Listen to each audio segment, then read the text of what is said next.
Para empezar, el cognitivismo pues, es una traducción mal hecha. Entonces, es un término en inglés, cognition, cognición.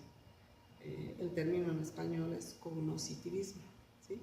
Sin embargo, mucha gente usa cognición, así, como si fuera en inglés. Y bueno, esto se refiere al estudio de las funciones cognitivas, ¿no? Y lo que nosotros hacemos aquí no es solamente cognición. Lo que nosotros estudiamos aquí es todo lo relacionado o todos aquellos aspectos de la interacción entre cerebro y conducta, pero básicamente lo que hacemos aquí es estudiarlo desde la evaluación de respuestas a través de técnicas no invasivas, ¿sí? Bueno, pues se pueden imaginar que las primeras técnicas no invasivas pues es la entrevista, ¿no? Historia clínica, etc.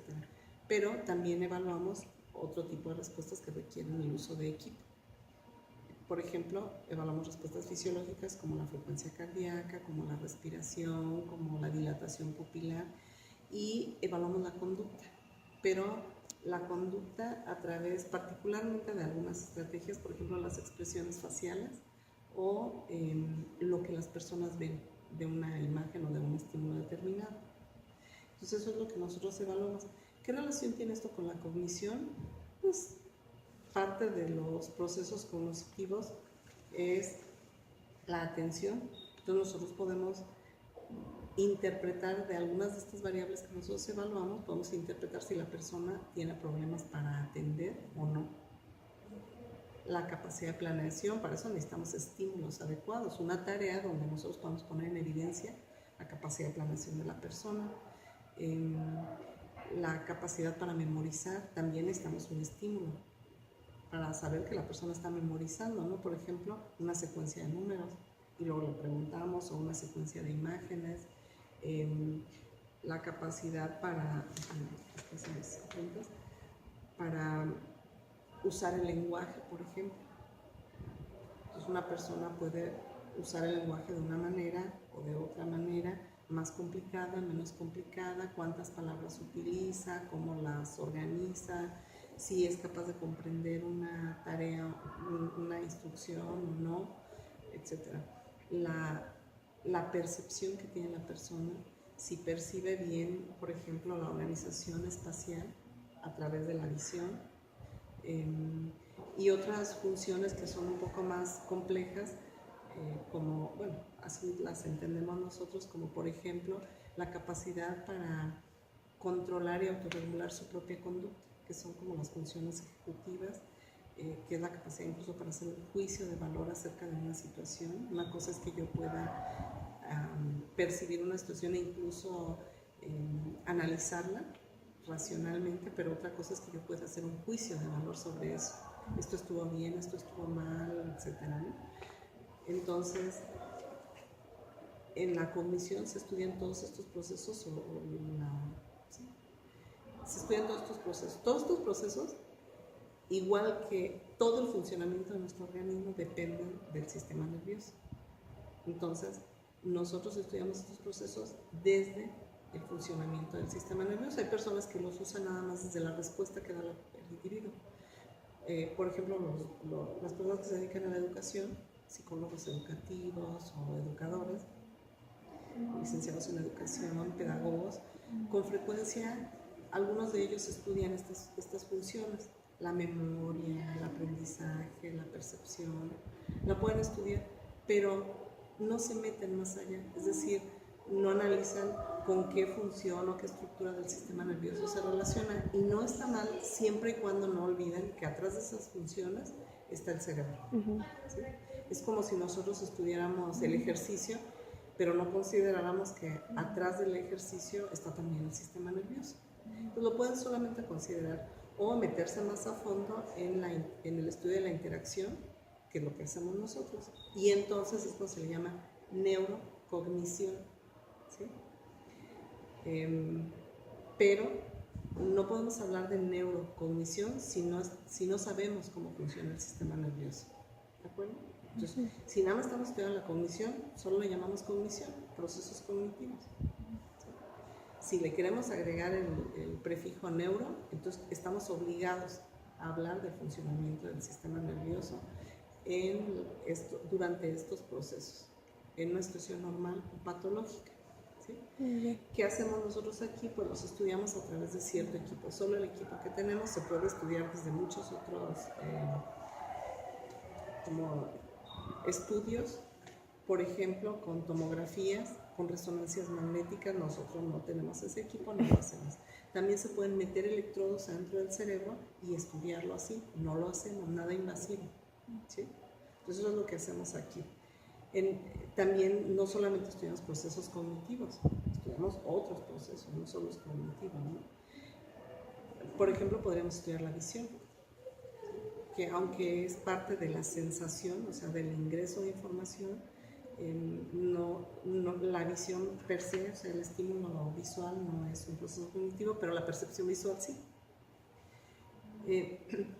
Y eso es lo que hacemos aquí. Entonces, ¿desde qué enfoque lo estudiamos? Pues desde la docencia, es decir, damos charlas sobre esto, desde la investigación y los proyectos que nosotros desarrollamos o proyectos que pueden desarrollar los estudiantes, y se hace intervención. Todavía no empezamos a hacer intervención, estamos por iniciar un proyecto justamente con esto que me preguntan ustedes, cómo mejorar desde las neurociencias la capacidad de atención y concentración de los estudiantes, lo que nosotros suponemos que va a beneficiar el rendimiento académico, pero no lo estamos asegurando, no estamos interviniendo sobre el rendimiento académico directamente, sino lo que decías, sobre estos procesos que están atrás del aprendizaje, y algunos de ellos solamente, como la atención, la concentración, ¿sí? Entonces eso es lo que hacemos desde aquí. Entonces ya les hablé de la diferencia que entre el cognoscitivismo y el no existe el término neurocognitivismo, lo llaman neurocognición. Si buscan ustedes en Google neurocognitivismo no lo van a encontrar, ¿verdad? Ya lo hicieron. Sí. Entonces, cognición, sí. Estudiamos los procesos. Y estudiamos la interacción entre el funcionamiento cerebral y la conducta, no solamente en funciones cognitivas. El cognitivismo estudia las funciones, o cognitivismo estudia las funciones cognitivas o cognitivas, es lo mismo. Y nosotros estudiamos eso, es una parte de lo que estudiamos. El paradigma es el que quieren saber cómo se aplica en la vida cotidiana. Bueno, el que ustedes manejan en el Centro de Neurociencias. Las neurociencias. Pues una persona común, bueno, todos somos comunes y comunes. Una persona que no ha estudiado esta disciplina y en su casa, un ingeniero, un arquitecto, puede no usarlo y no pasa nada. O sea, no pasa nada si no usan las neurociencias en la vida cotidiana. Las neurociencias son una disciplina o un conjunto de disciplinas científicas. Entonces, ¿cómo se usa la ciencia en la vida cotidiana? Solamente así podría contestar esta pregunta. Entonces, la ciencia en general tiene aplicaciones en la vida cotidiana porque nos permite basar nuestra conducta, nuestras decisiones en conocimiento que tiene como mayor solidez. La ciencia no es infalible, es falible. La ciencia se equivoca, pero es lo mejor que tenemos. Es lo mejor que tenemos porque cualquier conocimiento científico tiene atrás una serie de estudios sistemáticos que nos llevan como a tener las evidencias más sólidas posibles respecto a algo. Entonces, cuando nosotros tiramos un objeto y lo vemos caer, pues, y lo hacemos sistemáticamente, entonces nosotros tenemos un conocimiento científico, ya no solo empírico. Les voy a poner un ejemplo.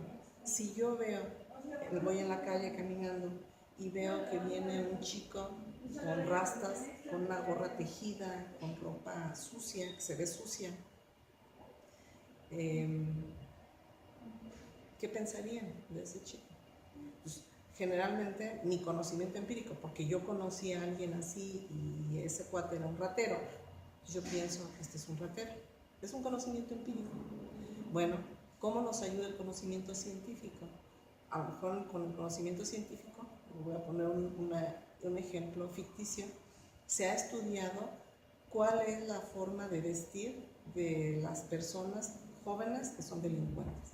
Y se ha encontrado que en el 99% de los casos vistan como este chico. Ese sería el conocimiento científico. Y entonces yo tendría 99% de probabilidades de no equivocarme si yo digo que es un ladrón. Pero todavía queda un 1% de probabilidad de que me equivoque. Porque así es la ciencia. La ciencia no tiene verdades absolutas, sino probabilísticas. Entonces, ¿cómo deberían las personas en la vida cotidiana utilizar las neurociencias?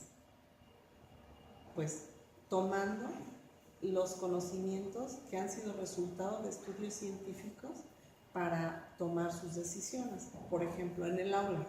En el aula, ¿cómo la neuroeducación o neurocognición puede ser utilizada? Bueno, hay estudios científicos que nos indican cuáles son los factores relacionados con un mejor aprendizaje o con un mal aprendizaje. Y tendríamos que considerar esos factores que nos indican los estudios, en vez de suponer, por ejemplo, que si los niños comen bien, ya con eso van a aprender. O que el método de enseñanza, el método que usa el maestro, es lo que hace que el alumno aprenda o no. Porque los estudios científicos nos indican que son muchos los factores de los que depende el aprendizaje. Y, por ejemplo, los estudios de neurociencia nos dicen que para que una persona aprenda debe tener como un lóbulo prefrontal, un cierto nivel de desarrollo del lóbulo prefrontal y que sus funciones cognitivas deben estar funcionales, deben estar trabajando bien, ¿sí? Si alguna de estas tiene algún daño, alguna lesión, alguna estructura del cerebro que regula estas funciones tiene alguna lesión, entonces yo sabré que puede haber una falla en el aprendizaje. Pero también tengo que saber, porque la ciencia lo indica, que hay plasticidad cerebral y que si estoy trabajando con un niño pequeño y tiene una lesión en una parte del cerebro y por lo tanto se vio dañada su capacidad de expresión verbal, que hay la posibilidad de que con estimulación este niño pueda volver a desarrollar estas funciones porque va a haber otra parte de la corteza que va a suplir esas funciones. Pero tengo que basarlo en estudios científicos, ¿sí? Les voy a poner otro ejemplo. Hace muchos años cuando yo estudié, lo que aprendíamos acerca del síndrome de Down era que eran personas con una baja esperanza de vida y que no podían aprender, tenían retraso mental severo. En la actualidad, ustedes pueden darse cuenta de que una persona que tiene síndrome de Down puede aprender, incluso desarrollar una carrera universitaria y que viven mucho, llegan a ser ancianos. Entonces, si nosotros basáramos nuestras acciones y nuestras decisiones en el conocimiento empírico, es que la señora de la vuelta tuvo un niño así, así, y entonces el niño se murió cuando tenía 16 años, pues entonces yo estaría más propensa a cometer errores. La ciencia tiene que usarse en la vida cotidiana porque nos permite tomar mejores decisiones y hacer a un lado los prejuicios. Antes decían que si, por ejemplo, que si el niño tiene hipo le pongamos un hilito rojo con baba de la mamá en la frente y que con eso se le va a quitar el hipo. Pues tenemos que ver científicamente qué cosa es el hipo y encontrar cuáles son las alternativas que se han propuesto para no equivocarnos. Ese es un caso leve y no pasa mucho, pero luego dicen, es que cuando estás menstruando no tienes que comer sandía, ni esto, ni esto, ni esto. ¿Qué respalda eso? ¿No? O para que bajes de peso, tienes que tomarte un té de esto. Si no está comprobado, pues en la vida cotidiana tenemos que hacer eso para tomar mejores decisiones. Ir y ver qué es lo que está más comprobado. Pero insisto, la ciencia se equivoca también. Entonces hay probabilidad, siempre habrá una probabilidad de que nos equivoquemos. ¿Sí? Las vacunas producen autismo. Pues entonces todos nosotros seríamos autistas, ¿no? Porque nos vacunaron, ¿no las vacunaron ustedes? Sí. Hay algunos casos en los que hay una asociación entre autismo y vacunas. No sabemos. Estadísticamente puede haber algunos casos donde se presentaron vacunas y autismo. Pero hay muchísimos, millones de casos más, millones de millones, donde no hay esa asociación. Para eso nos ayuda la ciencia. y las neurociencias en particular, pues yo diría, hay que leer todos esos estudios que están relacionados con la ciencia de los procesos cognitivos para poder tomar las mejores decisiones en el aula. Algunas personas lo hacen, por ejemplo, cuando hablan de neuroeducación y nos dicen, es que hay que considerar las emociones del niño, por supuesto. Eso no es neurociencia, eso es la ciencia de la educación, eso es la ciencia de considerar a la persona un ser íntegro, pero tiene un fundamento científico, ¿sí? Nada más que nos lo tienen que dar. Así que ustedes como personas que están en formación, pues cuando les digan una afirmación de eso, pregunten la referencia y vayan a revisar. Y tienen que ver el método, cuántos sujetos participaron, cuántos participantes hubo en el estudio, si hubo un control, si no hubo control, etc. Al menos en el área de salud hay una escala de 5, donde 1 son los estudios que tienen menor valor, o sea, sus resultados son poco confiables, y 5 son aquellos resultados más confiables, donde hubo un grupo control, donde los participantes se asignaron aleatoriamente a los grupos, donde quien estuvo haciendo la intervención no sabía a qué grupo pertenecía cada participante, etc.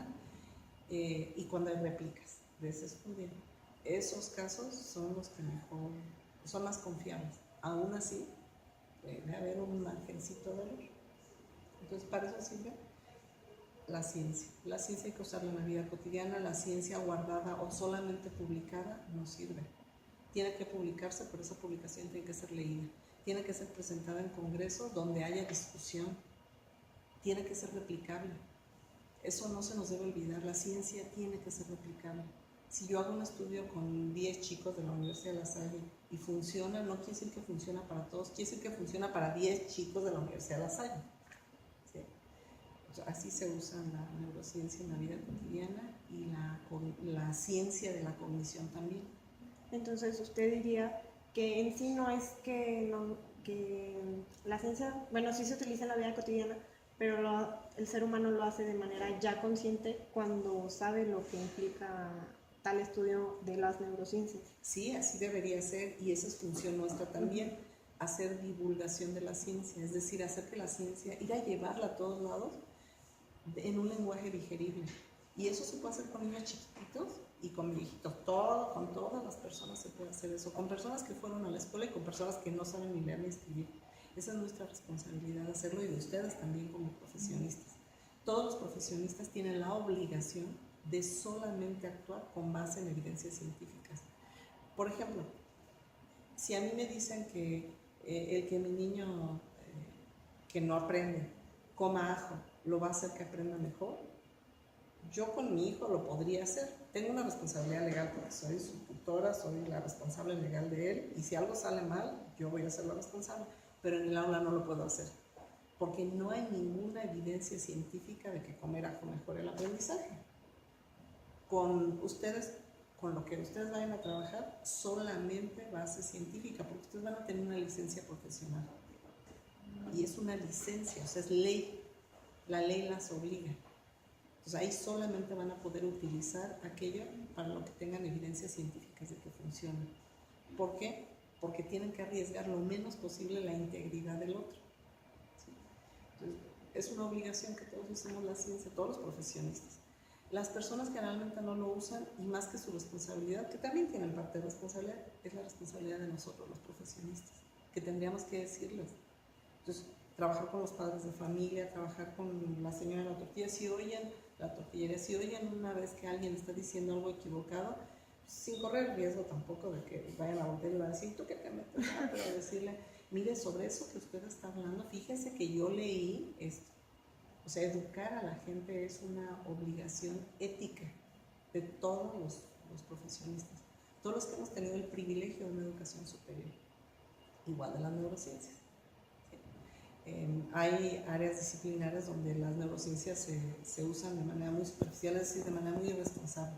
Entonces dicen, por ejemplo, tenemos un cerebro reptiliano, y yo digo, yo no tengo un cerebro reptiliano. Tenemos partes comunes, y corteza cerebral también tienen los reptiles. Entonces, es irresponsable decirlo así, tenemos que decirlo de la mejor manera.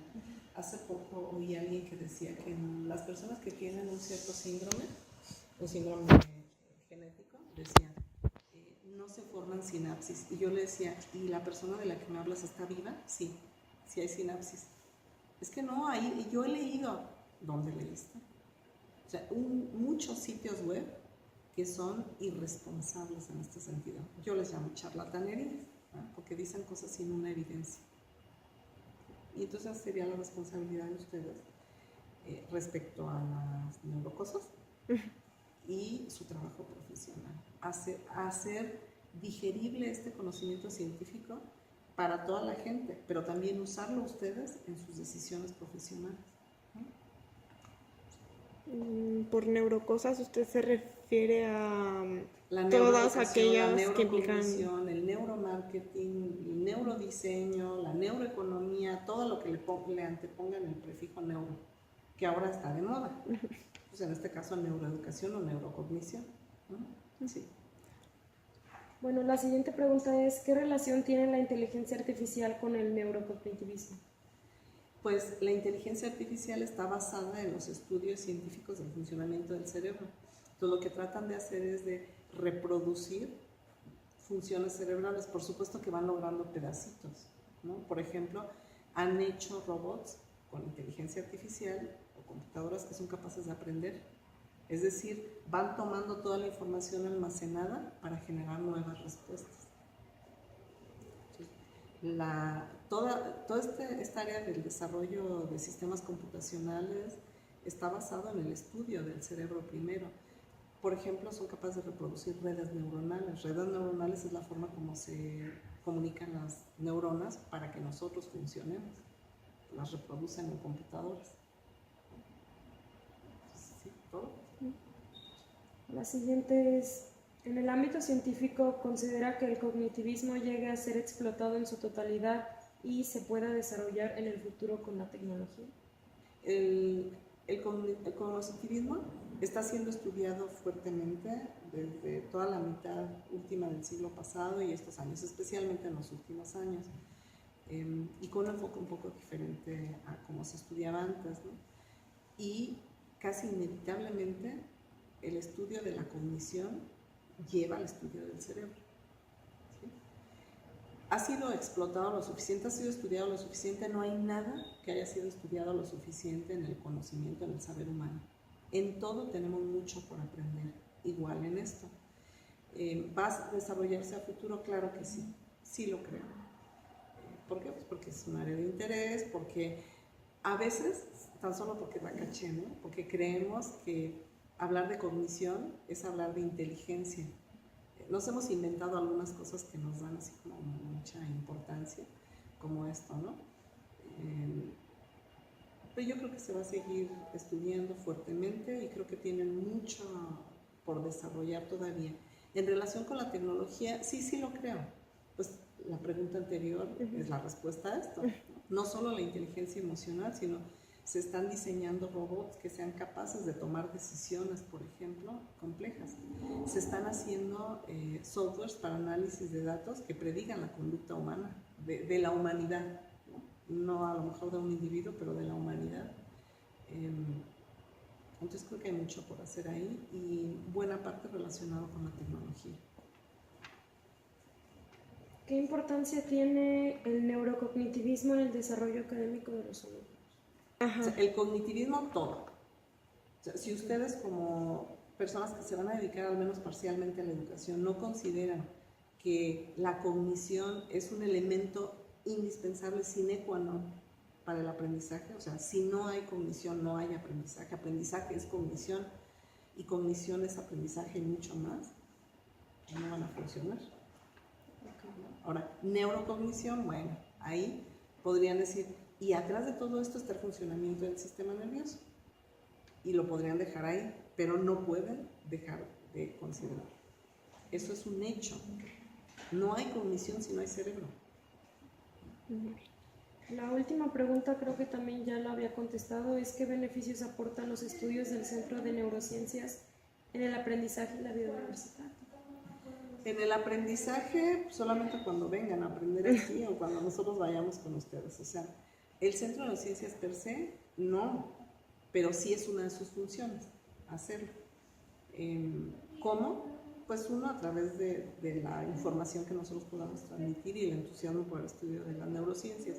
Otro, para los maestros, para que los maestros comprendan esto que ustedes me están preguntando ahora, ¿no? La cognición es importante. ¿De qué depende un buen funcionamiento cognitivo o un mal funcionamiento cognitivo?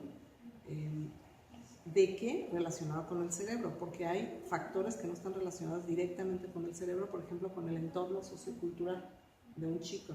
De eso también depende el funcionamiento cognitivo, pero nosotros no lo dejamos de considerar, pero no nos dedicamos a eso. A eso pues, hay otras áreas, como el área de formación integral, ¿no? O DODE. Nosotros lo podemos estudiar desde el funcionamiento cerebral. Entonces, así podemos contribuir, pero nosotros no nos encargamos de que los estudiantes aprendan mejor o resuelvan sus problemas de aprendizaje. Lo podemos hacer en pequeños grupos, pero quien se encarga de eso es DODE. Nosotros podemos hacer investigación, podemos hacer intervención, pero en pequeños grupos. Pero en la Universidad de La Salle Bajío, quien se encarga de facilitar el aprendizaje o el desarrollo cognitivo de los estudiantes es DODE. ¿Sí? Nosotros podemos ayudar, tenemos alguna técnica que puede ayudar, es una técnica, va dentro de todo un método. ¿Sí? Usted mencionó que dentro de la universidad, haciendo eso, fuera de la universidad, ¿ustedes no tienen alguna consultorio? Consulta, No. ajá, okay. No. Y también mencionó que a principio de la entrevista que podían ustedes dar charlas a la universidad. En esas charlas se relacionan a qué temas, por ejemplo. Neurociencias y algún tema en particular. Por ejemplo, hemos dado algunas charlas sobre neurociencias y las relaciones industriales o desarrollo del capital humano, de alguna manera. Desarrollo del capital humano. Neurociencias y aprendizaje, neurociencias y depresión, neurociencias y ansiedad, depende del tema. ¿Y las imparten pues para un área en específico? No, para quien las pida, y puede ser dentro o fuera de la universidad. Muy bien. Neurociencias y proceso de envejecimiento, neurociencias y desarrollo infantil. Lo que nosotros hacemos es tratar de hablar del tema desde el enfoque de la neurociencia, o sea, del estudio del sistema nervioso. Y así, para que se den una idea, lo que hacemos es una revisión bibliográfica del tema en particular. O sea, ¿qué estudios se han hecho? Estudios científicos de cerebro y empatía. Este año vamos a tener, si nos dan el apoyo, y si no, por lo menos una conferencia, vamos a tener un foro, no me acuerdo si en octubre o en noviembre, vamos a tener un foro sobre neurociencias y espiritualidad en el marco de los 50 años de fundación de la Universidad de La Salle Bajío. Y podrían pensar que tiene que ver la espiritualidad. Bueno, los seres humanos somos espiritualidad también, y el cerebro también es quien regula eso. Son esas cosas que no nos podemos explicar, que no tienen una ubicación específica en el cerebro, como por ejemplo el movimiento. Si yo muevo un brazo, yo sé qué parte del cerebro es donde las neuronas están disparando, pero la espiritualidad y la creatividad y el pensamiento todavía podría decir, pues aquí, pero hay otras cosas como eso que uno dice, ¿dónde está la espiritualidad? Pero solamente vamos a presentar estudios científicos. Por ejemplo, cómo la meditación puede hacer que se incremente la respuesta inmune, que es algo muy material. La respuesta inmune son las células blancas de nuestro organismo, los leucocitos. Se reducen ciertas sustancias que producen inflamación. ¿Cómo? Orar también lo produce. ¿Cómo se hace eso? Bueno, vamos a ver qué estudios científicos hay. No hay muchos, pero vamos a presentar algunos. Muy bien, entonces creo que sí resolvió las dudas que tuvimos y algunas que surgieron. Gracias a ustedes. Muchas gracias.